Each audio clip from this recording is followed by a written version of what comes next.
Last year, I sat my A levels. I took maths, history, politics.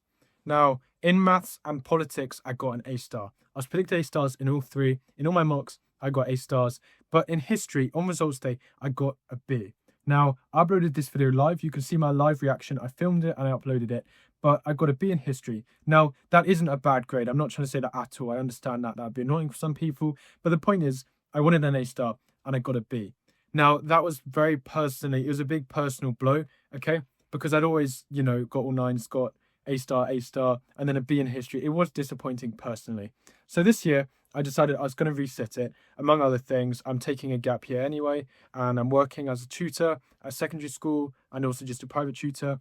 But I thought I'd just reset history because I might as well, and it might help me with uni as well. Now, basically, I sat my first exam for history, paper one of the ones that I did really bad in last year. I didn't do as well as I wanted to, and it didn't go that well. Okay, the paper I sat on Friday didn't go that well. It was just, I got quite jumbled. My problem with history partially is I'm very good at learning a bunch of facts, right? Like I can memorize thousands of facts, I can put the time in, I can do all that. But in a way, I know so many facts that I just want to get it all out onto the page. So I end up kind of waffling. I'm not quite as concise as I need to be. Whereas in GCSEs, facts can get you so far. A-level history, it's not about the facts really. You need the facts as evidence. It's about the organization and all of that sort of stuff, okay? Now, you might be asking why I'm telling you this, but I want to show you guys two things, okay? Firstly, I want to be very transparent with you all, okay? Whatever I get in history, I plan to upload it this year, okay? Even if I get a B again, even if I get a C again, because I just want to be really clear that exams are not the end of the world, okay? It's not the end of the world. Everyone can have exam disappointments, even the students aiming for the top grades. Literally everyone can. It happens to everyone. I'm not some like perfect person in terms of like getting every single exam the top marks, okay? And I also want to show you guys the mentality that I'm going to have about this exam, okay? Because you can use it too. The things I'm teaching you, I'm doing as well, and I'm kind of going through exams just like you guys. Now, here's my view, okay? That paper I just sat was 40% of my history A level. And I did my coursework. Okay, I did it last year and it got moved on to this year. And the coursework, I got 30 out of 40. So an A star in my coursework. And basically that's 19% of my exam. So long story short, even if I got 50% in my paper, I got half the marks, I can still get an A star because I have another 40% of the exam left to do. Basically, I'm absolutely not going to give up on an A or an A star, okay? And you shouldn't either with any of your papers that still have paper 2 left, okay?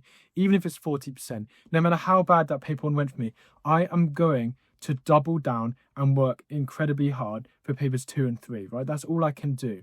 So I just want you guys to really take from this. Work hard on the paper 2. You really can still make a comeback. It doesn't matter how bad your first paper went. Chances are the grade you want is not completely out of sight, okay? There is still a chance, and you just can't give up on the chance. There's no use giving up and just not putting the effort in, okay? Because you're going to get an even lower grade than you want, right? So what I'm going to be doing this half term in terms of my own revision is I live close to a library, and that library is open 9:30 to 5 for all of the weekdays and Saturday, apart from Wednesday when it's closed, and Monday it closes a little bit early. Basically, I'm going to be in the library every hour that is open. That's my plan. Every hour that is open the next week, I'm going to be in that library doing revision. So that's a good 4 or 5 hours a day, focused on 2 papers. So I'm really going to completely go for this. And yeah, no matter what happens, I'll be proud that I put the effort in and I've given it a reset. I've tried again. And yeah, I just want to show you guys and be really transparent and honest with you guys and give you the confidence that you too can make the comeback, okay? It's that comeback mentality is what I'm calling it for paper 2 and paper 3. Doesn't matter if your first exams went badly, there's still hope. Worst comes to worst, they go really bad and you can resit them and do well and do better in them then. I hope that was helpful. I hope you guys, like, if you liked hearing more about my own exams and my own experiences with that type of stuff, let me know. But do not give up on the grade. I'm not going to give up until I see my results again. And even then, I'm going to upload it no matter what they are, okay? Because I want to be honest and open with you guys. Thanks for watching. Please leave a like and please also leave a comment.